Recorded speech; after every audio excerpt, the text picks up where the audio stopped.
ये देखिए,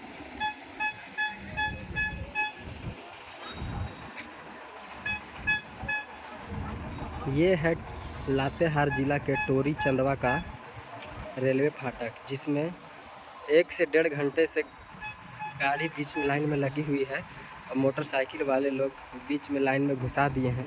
यहाँ कभी भी घटना घट सकती है।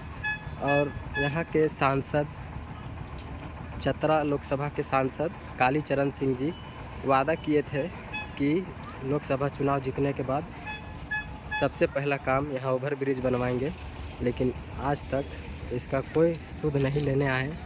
यहाँ भाजपा के विधायक और भाजपा के सांसद हैं, लेकिन फिर भी यहाँ के आदमी इस रेलवे फाटक से बहुत परेशान है।